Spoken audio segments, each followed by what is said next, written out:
Un cordial saludo para todos y todas las que nos escuchan a esta hora. Les damos la bienvenida a estos videos del Centro de Estudios Señalado Zuleta que están abordando el texto de Marx, Introducción General a la Crítica de la Economía Política, y a través de los comentarios que realiza Zuleta de dicho texto. Estos videos sirven de material didáctico, de exposición previa para los encuentros que tenemos en el Centro de Estudios Estanislao Zuleta en la Escuela de Formación.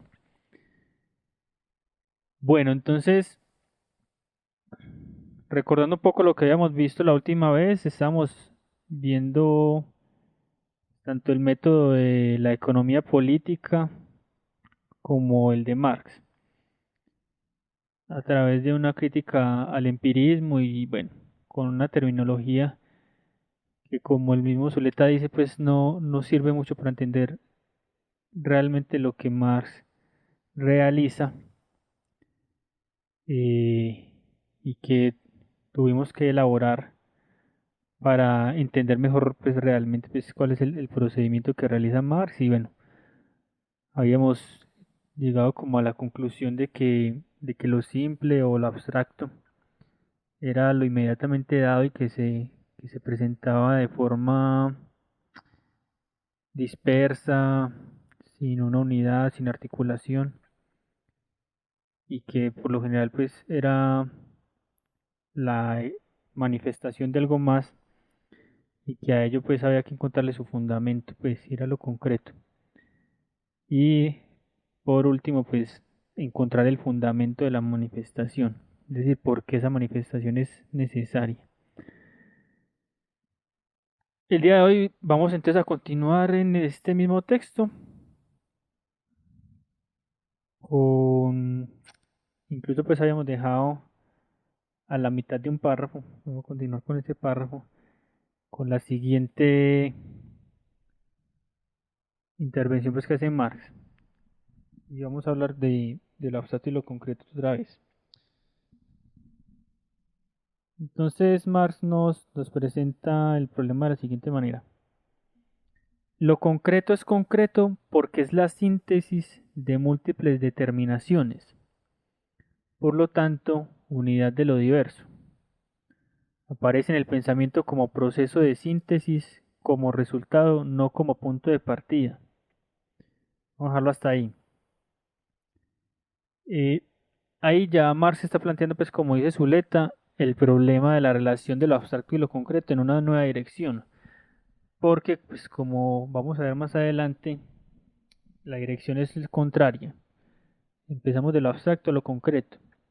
Lo que pasa es que los términos, a ver, la dirección no es lo único que cambia, sino también el contenido de esos términos. Lo concreto, pues para Marx es una cosa, y lo abstracto otra. Bueno, es otra en relación. Los términos concreto y abstracto, mejor así, son otras cosas en relación a lo concreto y lo abstracto en el empirismo, pues por ejemplo. Entonces, como vamos a ver, no solamente cambia la dirección, sino el contenido de los términos.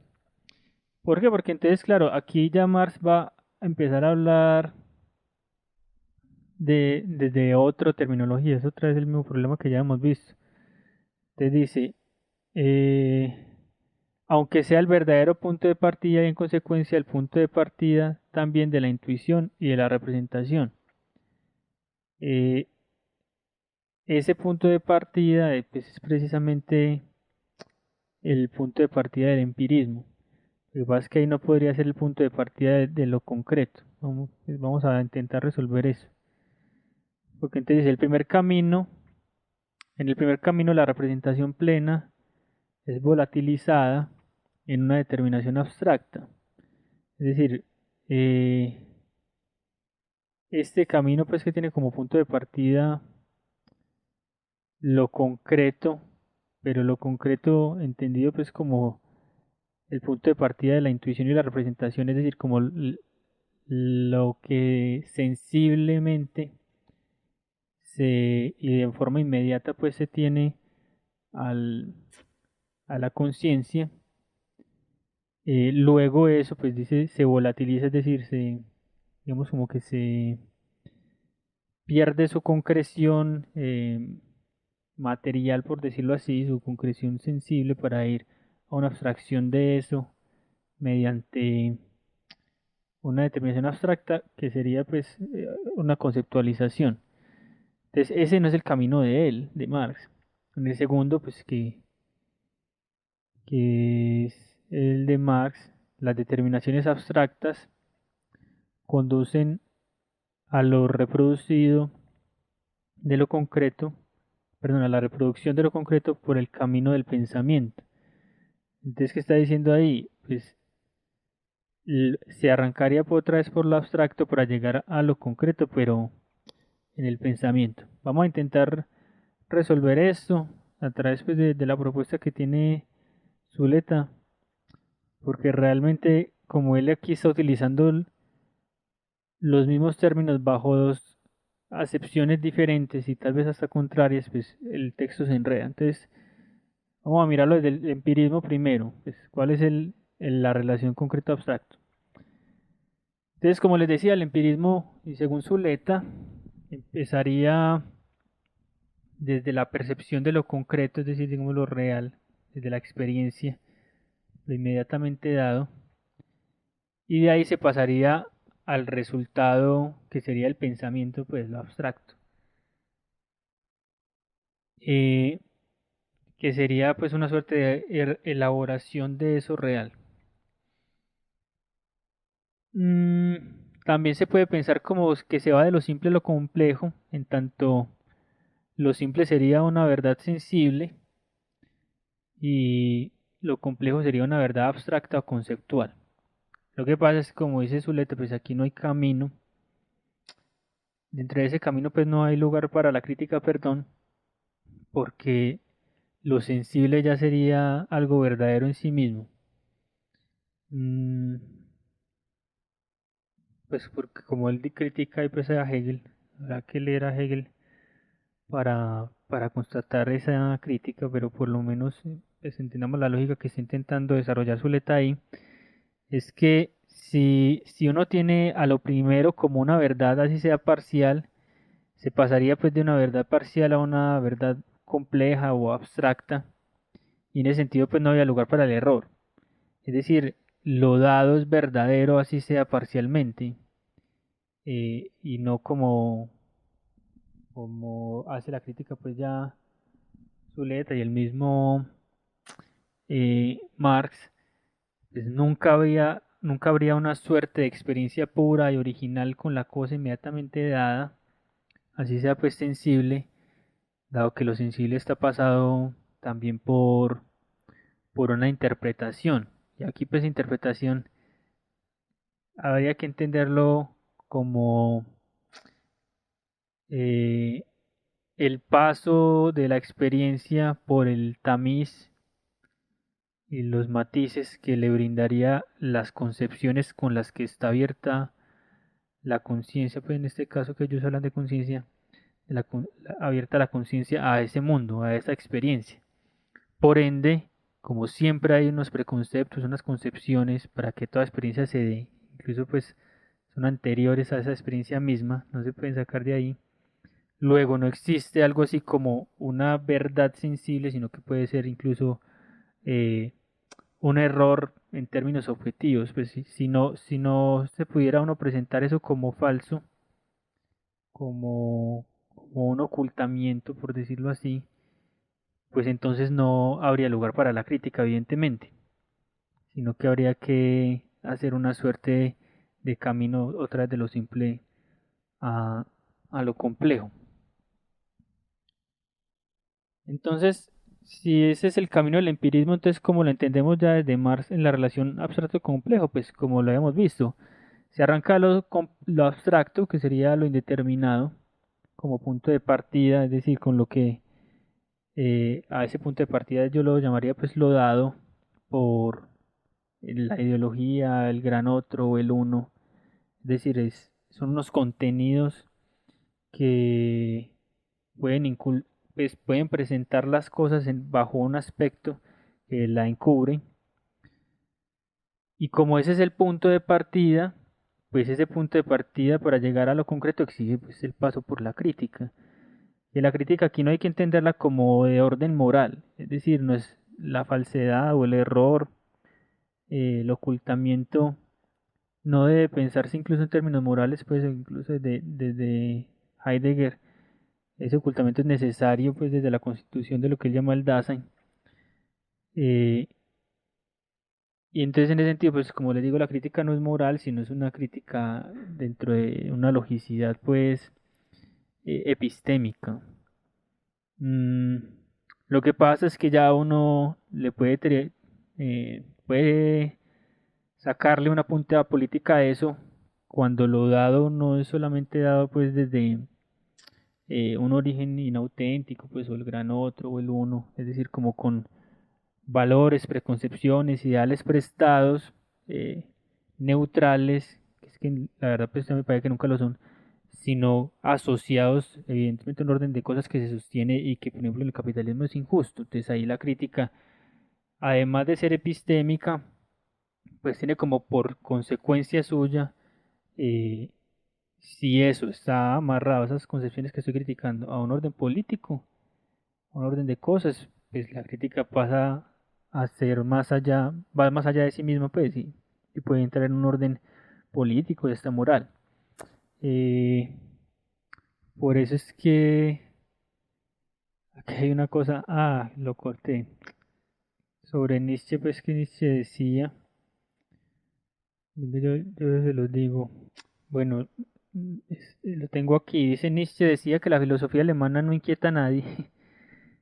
En ese reproche está la concepción de que la filosofía tenía en Nietzsche, eh, perdón, en este reproche está la concepción que de la filosofía tenía Nietzsche como arma crítica de todos los valores existentes, como interpretación crítica de lo que se nos presenta como dado y establecido. ¿Por qué está diciendo eso? Pues precisamente porque si uno sabe que está partiendo de que lo dado y lo establecido eh, no encierra, digamos, como una verdad parcial, sino un ocultamiento, una falsedad, bueno, tiene que pasar, como les digo, por la crítica. Y en ese pasar por la crítica, pues ahí sí inquieta a muchos, utilizar las palabras de Nietzsche.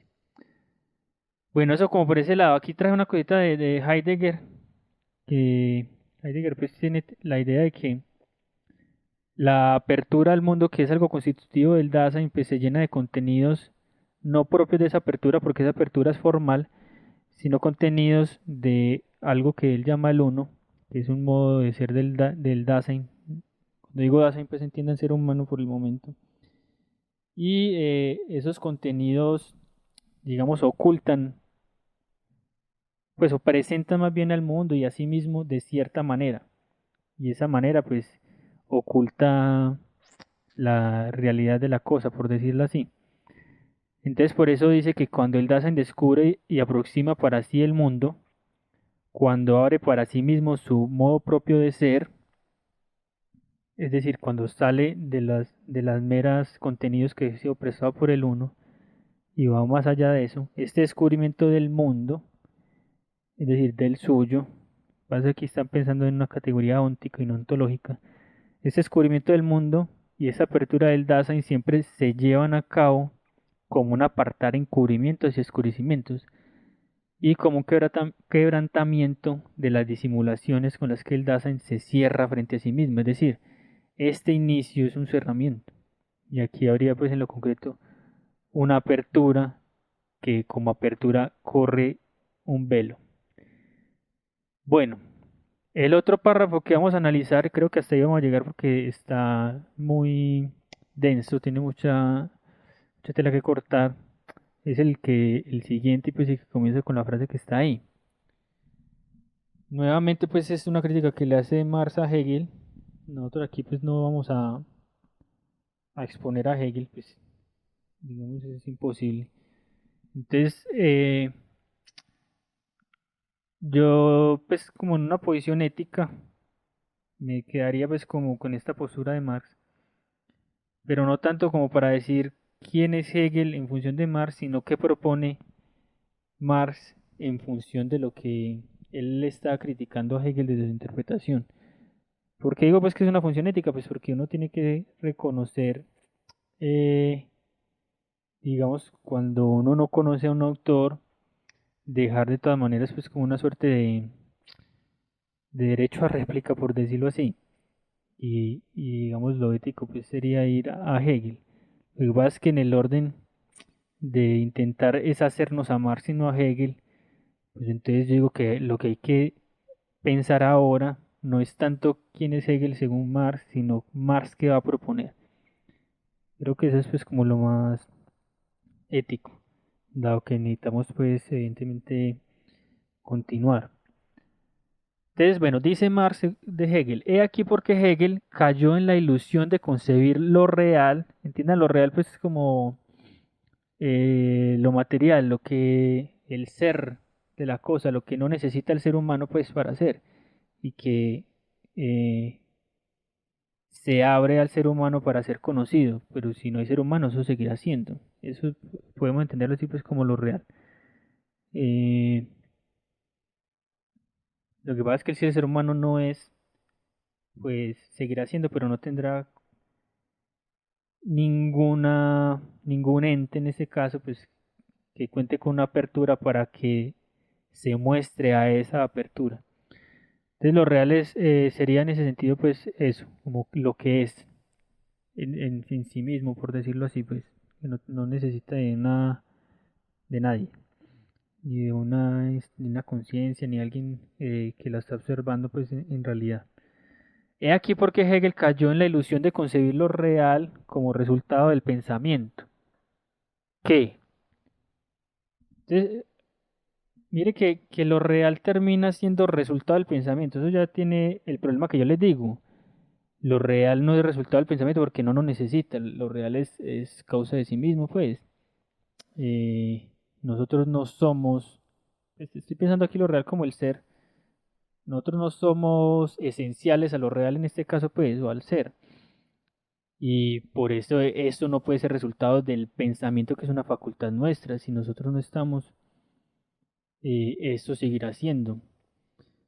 Lo que pasa es que si, como vamos a ver, si hay una confusión entre el objeto que se está estudiando como real, perdón, el objeto real y el objeto de estudio que intenta indagar eso real, esa confusión que es la que está aquí, pues termino no diciendo eso. Eso lo vamos a desarrollar más adelante, aquí estoy presentando el problema. Entonces dice, cayó en la ilusión, ya está diciendo pues que es un problema, de concebir lo real como resultado del pensamiento, que partiendo de sí mismo, ¿por qué parte de sí mismo? Porque el pensamiento empezaría desde lo concreto, que sería pues la intuición y la representación pues sensible del asunto. Entonces se parte desde el pensamiento mismo, se concentra en sí mismo y profundiza en sí mismo y se mueve por sí mismo.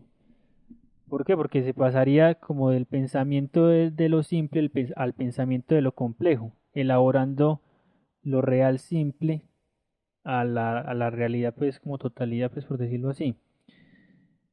Y a eso le antepone entonces Moar lo siguiente, mientras que el método que consiste en elevarse de lo abstracto a lo concreto, recuerde que más empieza por lo abstracto, y aquí es al revés, es para el pensamiento solo la manera de apropiarse lo concreto, de producirlo como un concreto espiritual.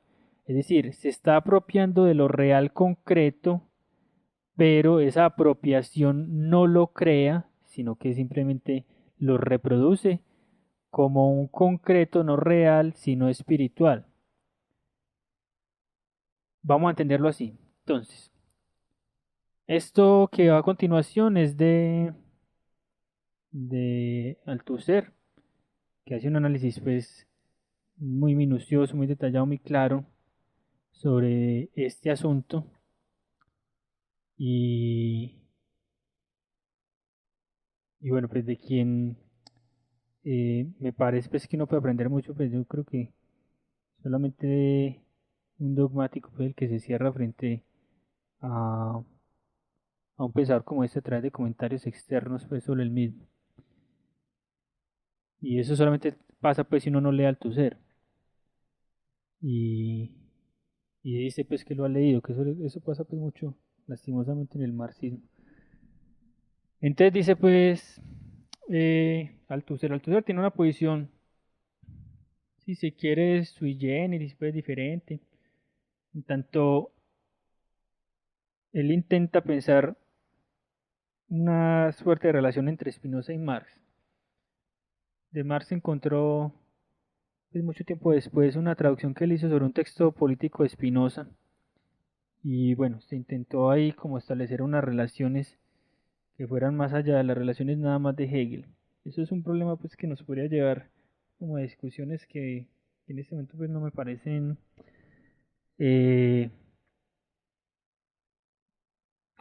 que nos beneficien pues, porque se metía uno y un meollo y un detalle que sin entender incluso el asunto pues que ese es el otro problema. Entonces dice, Spinoza, en contra de lo que es preciso llamar el empirismo dogmático latente del idealismo cartesiano, ¿por qué eso es así? Porque el cartesianismo incluso lucha pues contra el empirismo. Lo que pasa es que aquí está diciendo que quedó latente algo. Y Spinoza pues lucha contra eso. Dice, nos previno no obstante de una diferencia. Por eso yo digo aquí que, pues lo pongo así, como confundir dos objetos, que es lo que está acá. Hegel confunde dos objetos y termina en esta ilusión, según Marx. Y Marx separa dos objetos y se libra de esa ilusión. Entonces, ¿cuáles son los que separa Spinoza y que por eso junta, en este caso pues tan específico de lo que estamos hablando, Althusser a Spinoza y a Marx? Dice, nos previno no obstante de que el objeto del conocimiento o esencia era en sí absolutamente distinto y diferente del objeto real. Entonces pues pone la idea de círculo, que sería el objeto del conocimiento, con el círculo, pues no se puede confundir con el círculo que es el objeto real. Marx retomó, dice, esa distinción con toda la fuerza posible en el capítulo 3 en el que estamos. Entonces, lo mismo, pues volvemos a donde estábamos. Marx rechaza la confusión hegeliana de la identificación del objeto real y del objeto del conocimiento, del proceso real y del proceso de conocimiento. Entonces ya nos está diciendo que hay dos cosas diferentes que se están confundiendo, que se identifican. Entonces yo pongo ya, si el problema es confundirlo, entonces la solución, pues así bien esquemático, sería distinguirlo, ¿sí o qué? Entonces, ¿qué hay que distinguir? El objeto real del objeto del conocimiento. Y dice Althusser, esta confusión a la cual Hegel da la forma de un idealismo absoluto de la historia, no es en su principio sino una variación de la confusión que caracteriza la problemática del empirismo. Es decir, está diciendo que aquí en esta parte pues que le critica, se me fue, critica a Marx ese problema, pues dice pues que sigue siendo la problemática del empirismo. Entonces, contra esa confusión, Marx defiende que se distinga el objeto real, el concreto real, lo que le estoy diciendo, lo que no nos necesita para hacer, y que nosotros conocemos a través de una facultad nuestra, la totalidad real que subsiste en su independencia por fuera de la cabeza, antes como después de la producción de su conocimiento, es decir, si ya lo conocimos, sin embargo, esto sigue siendo independiente, si es desconocido, eso sigue siendo. Eh, Ese es el asunto, pues. Y el objeto del conocimiento. Eso es lo que hay que diferenciar, distinción entre el objeto real y el objeto del conocimiento. Mire que puse en rojo pues todo esto. En rojo les va a salir lo real y en morado lo del conocimiento. Y el objeto del conocimiento, producto del conocimiento que se produce en sí mismo como concreto de conocimiento, como totalidad de pensamiento, es decir, como un objeto de pensamiento. absolutamente distinto del objeto real, de lo concreto real, de la totalidad real, de la que el concreto de pensamiento, es decir, acuerdo que hay que llegar a la concreción, eh, la totalidad de pensamiento proporciona precisamente el conocimiento. ¿Cómo se puede entender esto? Pues que el conocimiento es lo que arroja como resultado un proceso o una relación que se da entre el pensamiento y el objeto real, en donde yo obtengo de ese objeto conocimiento a través del pensamiento, pero no obtengo ni creo ni produzco ese objeto, que es ese es el problema pues, de lo que le está diciendo aquí. Es solo una manera de apropiarse de lo concreto, de reproducirlo como concreto espiritual, no de ponerlo como resultado real del asunto. ¿Sí? Okay. Listo, entonces distinguir dos objetos eso es. Ahora, entonces Marx, no contento con esto de distinguirlos pues para no confundirlos, también hay que distinguirlos en su proceso de producción. Es decir, el objeto real tiene su propia génesis y el objeto de estudio que como conocimiento pues se relaciona con ese objeto real tiene también pues su propia génesis, es lo que dice. Dice, estos dos objetos también tienen sus propios procesos de producción, es decir, ya vamos a distinguirlos incluso pues en su génesis. Mientras que el proceso de producción de tal objeto real ocurre por completo en lo real, es que es el problema, eso no, no nos necesita pues como pensamiento, pues ya que uno opere, no sé, dentro de la sociedad como individuo, dentro de la historia también tiene que tener en cuenta los individuos, etcétera, es diferente, pero no es la concepción de la historia lo que crearía a la historia pues como tal, como real, ya que uno no puede acceder a eso sino a través del conocimiento, es otra cosa. Eh, y se efectúa según el orden real de la génesis realista. Y el proceso de producción del objeto del conocimiento ocurre por completo en el conocimiento y se efectúa según otro orden. Entonces yo les pongo aquí, la génesis del objeto de conocimiento valor es diferente a la génesis del objeto real valor. Las condiciones para que se dé el primero son muy diferentes al segundo, es decir, esto tiene unas condiciones, perdón, el real valor tiene unas condiciones reales de existencia, pues, de una sociedad específica, como la capitalista, etcétera, para que se dé algo así.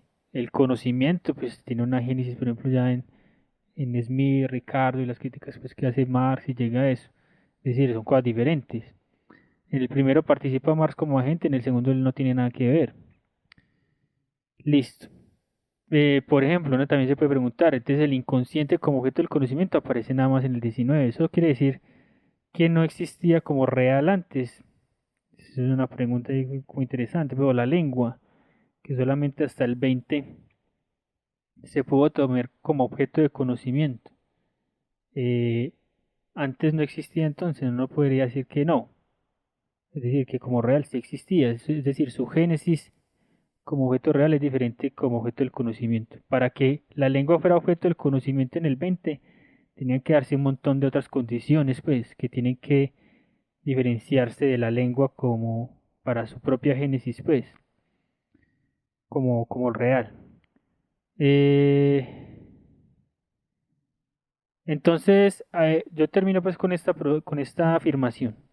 La producción del objeto de conocimiento ocurre por completo en el pensamiento. Pero, ¿qué es entonces el pensamiento según Marx? ¿Por qué pongo yo esa afirmación ahí? Porque uno podría caer en otro idealismo, ya no el hegeliano, pues, según Marx, en donde el pensamiento como que reconstruiría lo real, lo produciría, sino aquí también como el pensamiento produciéndose a sí mismo sin ninguna relación con lo real. Es decir, como también trabajando en una suerte de esfera ultramundana, etcétera. Y vamos a ver que Marx, entonces, no contento con hacer la distinción, luego el proceso de producción también habla del pensamiento de una forma muy particular para que no se le vuelva una metafísica. Es decir, hay que pensar el pensamiento como un sistema históricamente constituido. Entonces yo pongo esta pregunta que la formula pues Althusser. El proceso de producción de conocimiento ocurre por completo en el pensamiento. Significa que el pensamiento es una facultad de una conciencia absoluta que se enfrenta al mundo real como materia. Lo pongo como pregunta y aquí pongo ya el problema de esa pregunta. Aquí se cae de nuevo en un idealismo, pues el pensamiento no tendría ningún soporte material. ¿A qué me refiero con soporte material? Es decir, que estaría por completo aislado de las condiciones históricas que le permiten ser. Es decir, como si él se creara otra vez a sí mismo y por fuera de lo que está aconteciendo en la sociedad, de las condiciones materiales de existencia, etcétera. Entonces, cuando Marx nos dice que el proceso de producción eh, de conocimiento ocurre por completo en el conocimiento otra vez, en la cabeza, pues o en el pensamiento, no cae en un idealismo de la conciencia. ¿Por qué? Bueno, no cae ni en el idealismo de la conciencia, ni tampoco está hablando del pensamiento como de un sujeto psicológico, es decir, como el pensamiento dándose nada más en un individuo que es genial y que en gracia a sí mismo es que piensa. Los dos, digamos, es una suerte de falsa posición o un falso problema.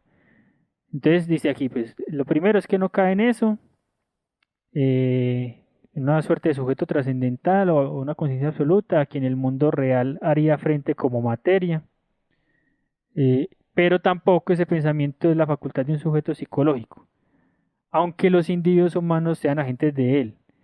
De si son agentes, aquí el pensamiento, ojo, que no está pensando, valga la redundancia, como la facultad del individuo como tal, sino que se le está pensando que, que los individuos son agentes de eso, que está como por encima.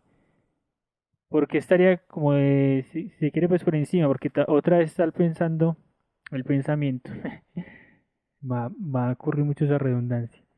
Es en el sistema históricamente constituido de un aparato de pensamiento. Cuando bueno, ¿qué se refiere a aparato de pensamiento? Lo que está basado y articulado en la realidad natural y social. Eh, ¿A qué se refiere eso? Y con palabras de Zuleta, pues que eso también lo pueden leer en él. Él dice, todo el marxismo va en contra de semejante interpretación. ¿Cuál? Este O que yo les presentaba aquí. Este O, esto o esto.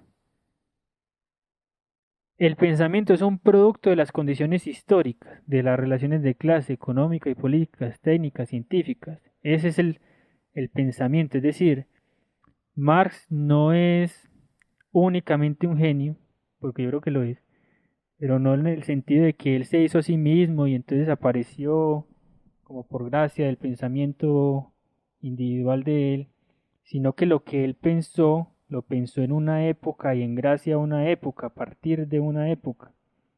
El genio de él está en que parado en ese sustrato material que son las condiciones materiales de existencia de su época, pues históricas, sociales, pues incluso haya vislumbrado, si se quiere, pues más allá de su propia época, pero con limitaciones, porque ese más allá sigue estando posibilitado, determinado y limitado por su propia época, porque eso es muy importante para no pedirle entonces a Marx que entonces tenía que dar cuenta del inconsciente, del lenguaje, del feminismo, de los géneros, problemáticas sí, de la lengua, problemáticas que requerían de otro sustrato histórico para poder darse y que por ejemplo a Marx pues, no se le tiene por qué pedir.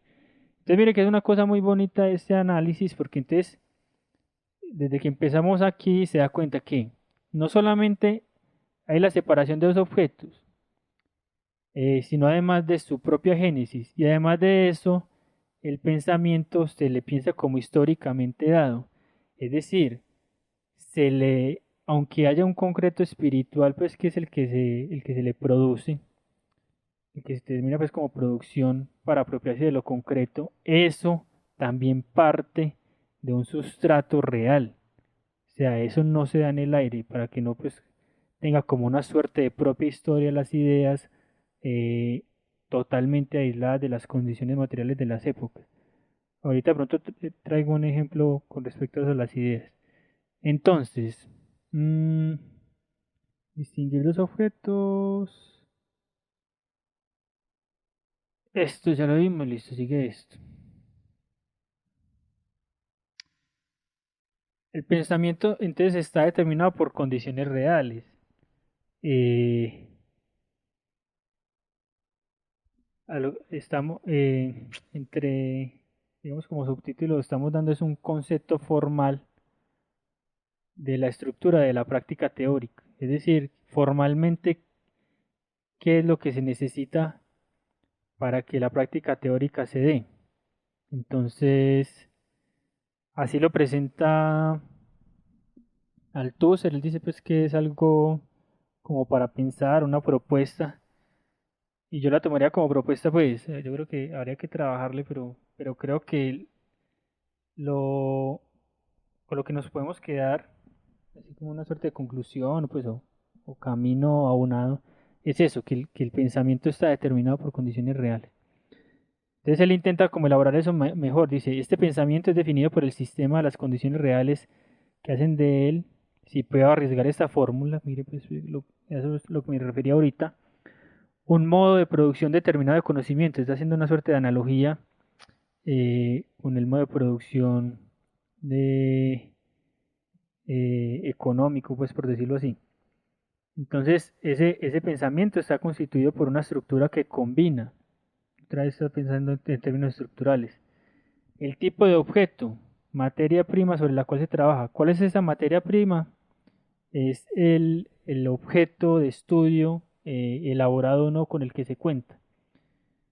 Entonces, no sé, el objeto de la física, no el objeto real, sino otra vez el objeto de estudio. Entonces, las elaboraciones con las que uno tenga frente al objeto físico, sea que esté empezando pues como desde la mera intuición o percepción, o sea que haya un camino elaborado a través de la ciencia y uno arranque no desde cero, sino desde ahí. Entonces, eso, eso se tiene que combinar, entonces eso entra como elemento de la combinación. Los medios de producción teórica de que se dispone, entonces la teoría que haya, el método, la técnica, etcétera. Y las relaciones históricas en las que se produce eh, la combinación también de esas otras dos cosas. Entonces esas relaciones históricas pues son teóricas, ideológicas y sociales. A mí eso me parece interesante de todas maneras porque, no sé, uno puede tener un objeto elaborado, por ejemplo, en la física, con una técnica y un método ya establecidos, pero entre unas relaciones como históricas como las del capitalismo, que entonces imprimen ya unas lógicas en eso, y no se va a estudiar, por ejemplo, el origen del universo, sino materiales conductores o cualquier cosa ya pues por la técnica para producir es en función del consumo. Y ahí se notaría que entonces el pensamiento estaría determinado por todas esas cosas, y hay cosas que en este momento, aunque el objeto esté dado y tengamos una producción teórica disponible, hay resultados del pensamiento que están obstruidos por esta tercera parte pues que tiene que ver con el capitalismo. Pues por poner un ejemplo, que eso podría uno pues verlo, no sé, en el medioevo pues que también era imposible que el ateísmo surgiera y no es como porque faltaran condiciones neuronales o cosas así, sino otra vez pues que hay unas condiciones históricas dadas que no permitían, por ejemplo, que la idea del ateísmo surgiera, o como la idea de libertad individual surgiera en Aristóteles, que es el ejemplo que les iba a traer. No es que Aristóteles entonces sea muy bruto y nosotros seamos más inteligentes que Aristóteles, porque cualquiera de nosotros como prejuicio tiene la libertad individual como algo dado, entonces no es más inteligente que Aristóteles. pues porque ustedes saben que Aristóteles decía pues, que los esclavos son esclavos por naturaleza. Ahí hay que entender que la sociedad, pues que aunque las ideas de Aristóteles puedan modelar en algo la Grecia de su época, pues son fruto, producto de las relaciones sociales de su época. Luego, no es que nosotros seamos más inteligentes o menos que él, es que desde el sustrato material con el que él contaba, era natural la esclavitud y era inconcebible la libertad individual. Como para nosotros, por ejemplo, y trayendo pues como una suerte de, de oposición pues con Aristóteles, para nosotros es natural la libertad individual, aunque pues confluimos con un montón de cosas que la niegan. Y para nosotros, por ejemplo, sería impensable una democracia que no fuera representativa, sino directamente participativa, lo que para, por ejemplo, Aristóteles era también algo muy natural. Pero otra vez, porque está pensando desde su época, con el sustrato material, pues por decirlo así, de su época, como nosotros mismos, pues. Eh, Esto es pues como una conclusión que yo saco ahí. Entonces dice, la teoría de Marx tendría de este modo condiciones históricas que lo posibilitaron y lo limitan. Bueno, por eso es pues que es como ingenuo pedirle estas cosas a Marx, incluso no siendo marxista, pues yo creo que siendo marxista es más ingenuo todavía. Eh, bueno, entonces como una suerte de conclusión. Bueno, les voy a leer antes de esta conclusión algo de un señor que se llama Humberto. Se llama Humberto, creo que sí, sí, Humberto Cerroni. A propósito, pues de este problema, él es un marxista y está pensando el pensamiento político mm, y evidentemente pues le va a meter la historia, una historia de las ideas políticas que, que tiene este análisis marxista, pues y por eso lo traigo a cuento. Entonces lo voy a copiar de aquí y lo voy a pegar.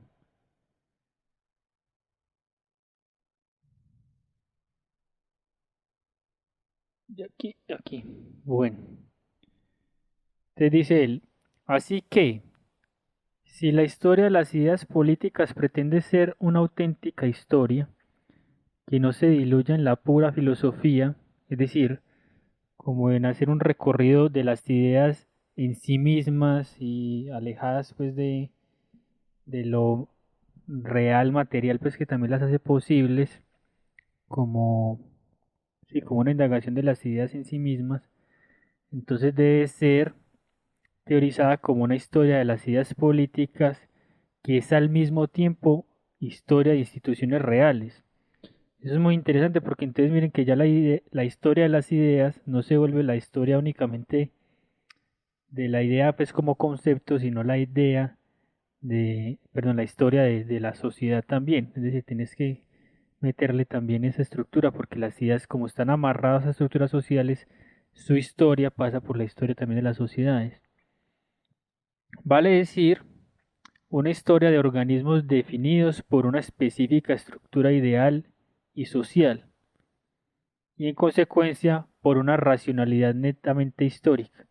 ¿Por qué? Porque si uno no hace esto, entonces no entiende muy bien cómo es que puede surgir el paso de Aristóteles diciendo que los esclavos son, diciendo al tiempo que los esclavos son esclavos por naturaleza y que la democracia debe ser participativa, pues debe ser directa y que en el paso del tiempo ya la esclavitud pues la libertad individual sea un prejuicio y sin embargo ya la democracia, pues por ejemplo, no sea participativa y hayan ideas, pues, eh, en donde, sí, las libertades, por ejemplo, económicas son fundamentales, la libertad individual.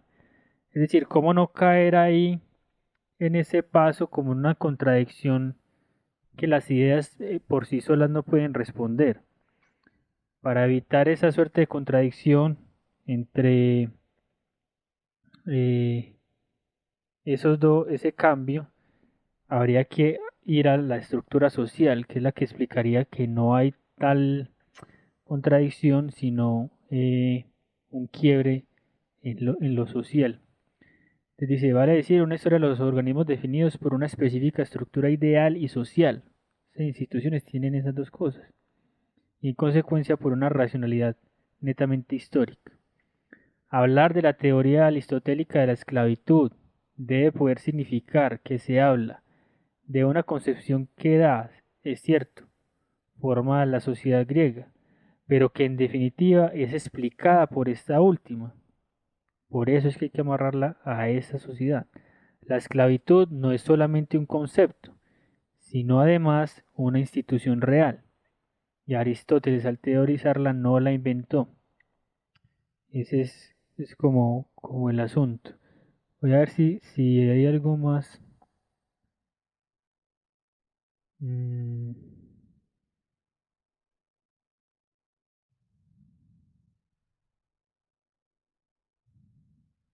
algo más que nos sirva.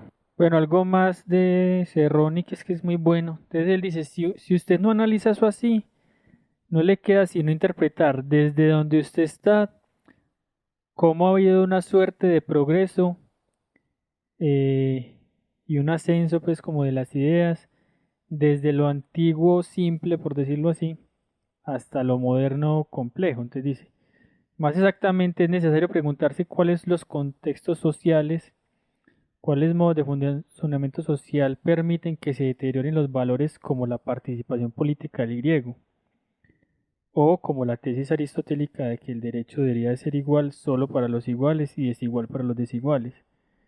Por cómo se deteriora eso en función de los contextos sociales. Pero mientras el punto de comparación de las ideas políticas no lo constituya la sociedad antigua, sino la cultura liberal democrática moderna, nuestro interés teórico se orientaría hacia el surgimiento gradual del concepto de libertad individual, de la libertad civil, diferente de la libertad política.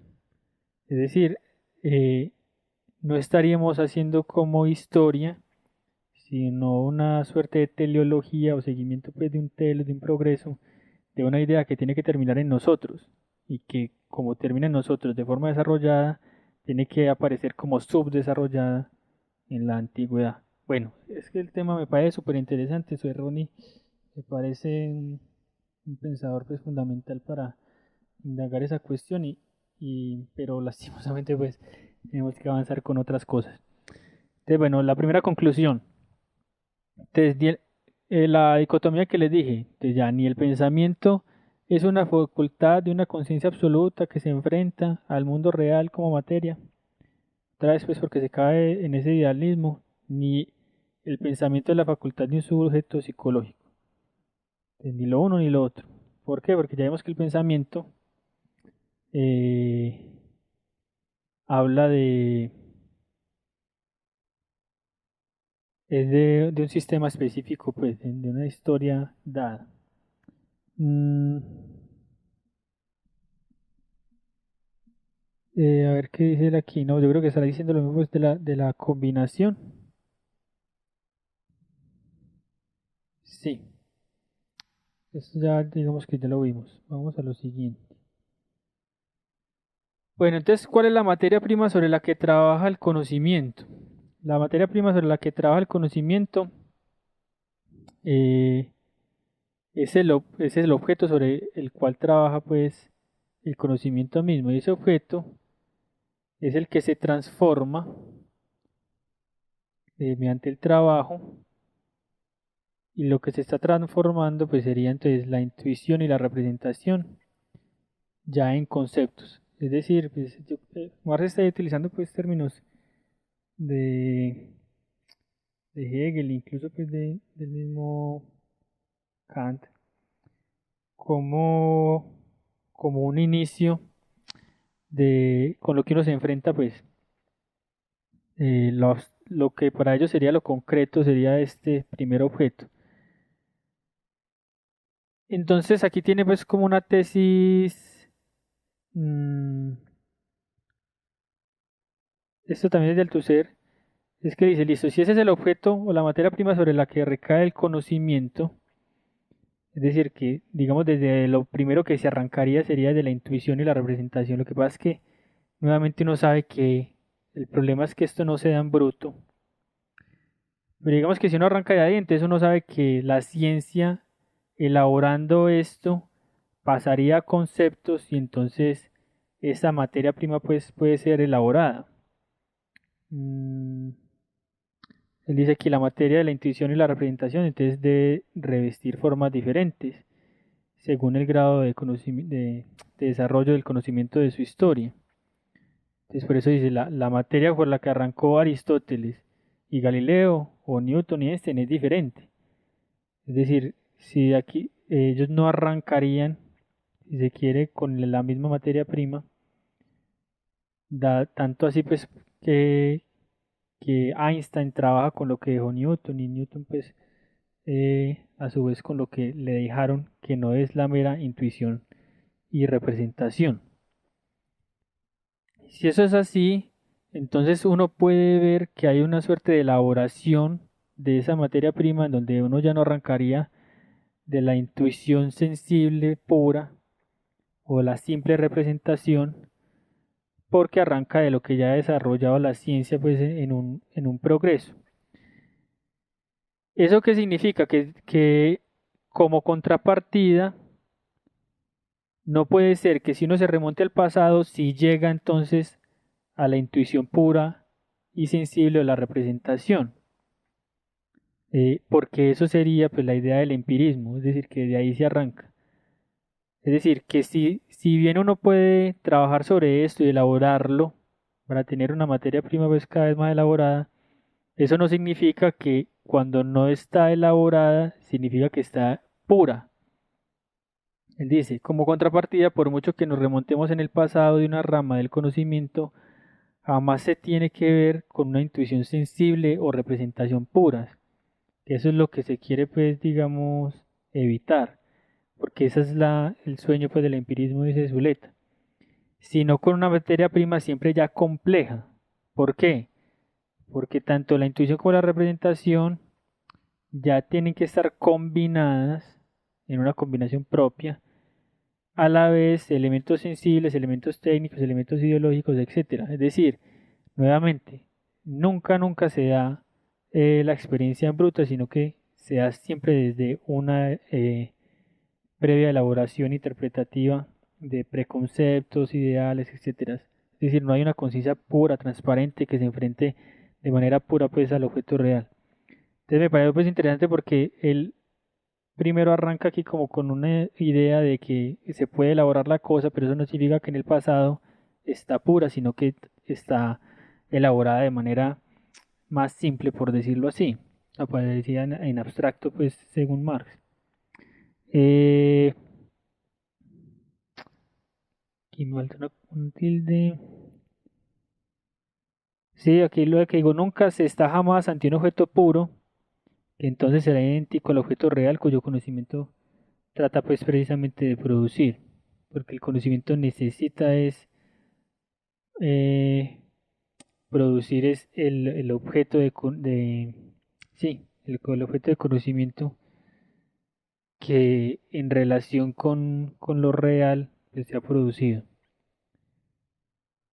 Entonces, como estamos, volvemos otra vez a la distinción de los objetos y su génesis, porque para entender esto de la posición pues, de esa escuela de este autor pues, que critica también Zuleta. Entonces, la insistencia está en eso, en que el orden que gobierna las categorías pasadas, perdón, pensadas en el proceso de conocimiento no coincide con el orden que gobierna las categorías reales en el proceso de la génesis histórica real. Es decir, la génesis histórica de una nación, por ejemplo, no coincide con la génesis del proceso de conocimiento. ¿Cómo lo está pensando aquí? Que si uno encontrara que la génesis de una nación empieza por X y luego pasa por Y y luego por Z, la génesis del conocimiento de esa historia de esa nación no tiene que empezar por X, ni por Y, ni por Z, porque son procesos completamente diferentes. Es más, la relación ni siquiera tiene que ser invertida. Es decir, que como no coinciden en el tiempo, entonces tiene que ser invertida, pues, es decir, que si la génesis empezó por X, luego por Y y terminó por Z, la génesis real, entonces, como una suerte, me parece a mí, de mecanicismo, la relación es invertida en el conocimiento, entonces el conocimiento tiene que empezar por Y, por Z, pues empezó X, Y, Z, entonces empieza por Z para elaborar de forma conceptual esa génesis, entonces de Z pasa a X, etc. Yo doy un ejemplo aquí, pues, por ejemplo, cuando Marx elabora la noción de valor él, y va a a la forma simple del valor, esa forma simple del valor no es que esté primero en la historia, es decir, como en donde había pues como primero unos intercambios de cierta forma, eso es una elaboración lógica o conceptual para llegar a la forma desarrollada que nuevamente pues no es como la última que se da en la historia y esté siguiendo el recorrido de la historia, sino que es forma desarrollada en términos conceptuales nuevamente.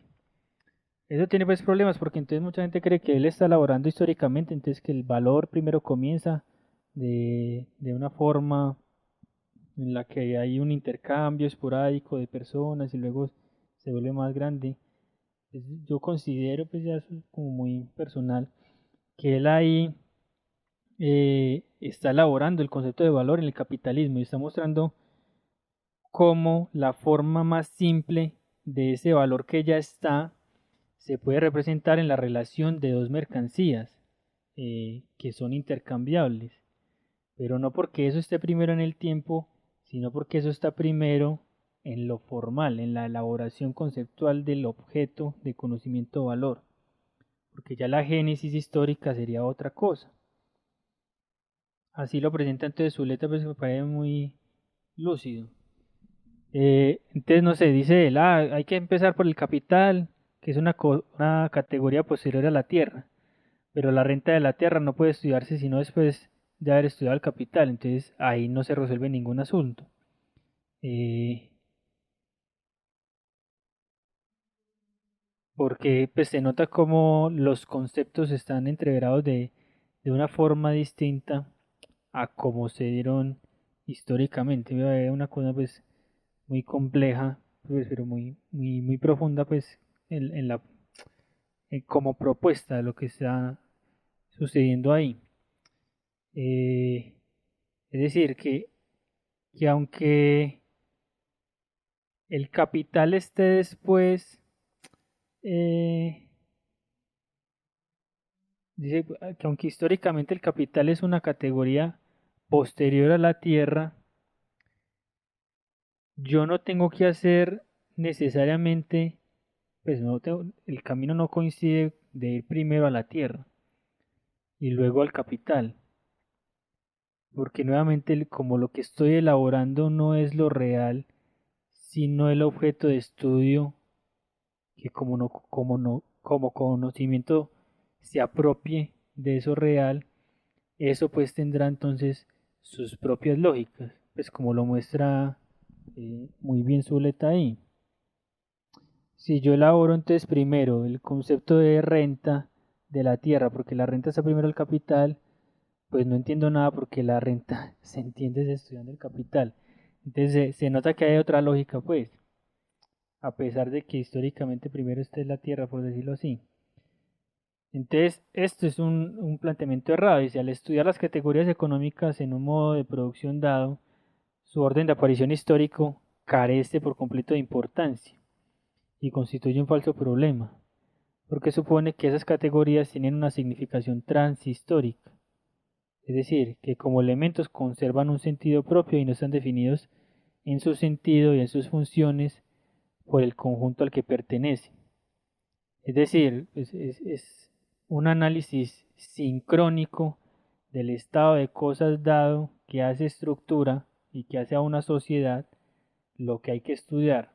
Es decir, el trabajo, que uno puede pensarlo de manera diacrónica, es decir, cómo ha cambiado en el proceso histórico, si yo lo quiero estudiar como elemento dentro del capitalismo, no me importa si el trabajo se dio primero que el dinero, por decirlo así, porque dentro del capitalismo tiene unas lógicas diferentes a las que se da de forma diacrónica, pues, es decir, en el curso de la historia yo puedo ver algo formal del trabajo, pero no me importa que se dé antes porque cuando llega el capitalismo toma unas lógicas que responden a la relación que es elemento, que es histórico, eh, tiene con otros elementos y les da pues sus tendencias, sus determinaciones. Entonces por eso el asunto pues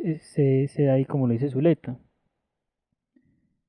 Dice, no tiene importancia, por ejemplo, saber si el dinero tenía determinadas funciones en el modo de producción esclavista, o si perdió pues algunas y adquirió otras en el capital. Esa sería pues como una historia diacrónica del asunto.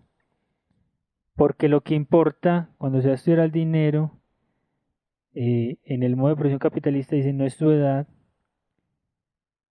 puesto que es rigurosamente contemporáneo de otros elementos esenciales de este modo de producción, claro. Porque dice que es contemporáneo, porque apenas llega al capitalismo aparece como si se dijera pues como por primera vez, porque aparecería nuevo dinero, el dinero en el capitalismo. Entonces por eso no importa la edad, porque digamos que ahí se arranca de nuevo, pues sería un nacimiento. Dice, lo importante es conocer las funciones necesarias que desempeña y las condiciones sin las cuales esas funciones no pueden ser conocidas como necesarias. Para estudiar eso, yo no tengo que ir eh, a la historia, sino a la concreción histórica, que como resultado histórico es la sociedad capitalista. Es decir, eh, Marx tiene la tesis que aunque las sociedades son históricas, hay un mecanismo tal que como que puede lograr que la historia arroje como resultado una estructura social y no arroje como una suerte de miembros, elementos dispersos que no tienen ninguna relación. Es una cosa muy interesante. ¿Cuál es el mecanismo que hace lograr que la historia en el curso pues de ella misma tenga como resultado una sociedad y no algo desestructurado o cualquier otra cosa pues de individuos dispersos que se relacionan acríticamente, pues no sé, sin ningún criterio, por decirlo así, sino que lo que resulta es una sociedad, una estructura. Luego puedo estudiar ese resultado, sabiendo que es histórico. Es decir, luego puedo hacer, digamos, ya un análisis eh, no sincrónico, sino diacrónico, en el que uno pueda encontrar qué es lo estructural que se está historizando y termina, pues o lo formal que se está historizando y que en combinaciones eh, específicas logran como resultado una sociedad nueva. Eso lo podemos pues conversar mejor, pero digamos que es lo que está detrás de esto. Bueno, yo creo que está bien hasta ahí ya yo creo que con esos elementos se puede leer bien a Marx. Eso, por lo menos pues ya como algunas ideas y nos vemos el sábado y bien, espero que esté muy bien.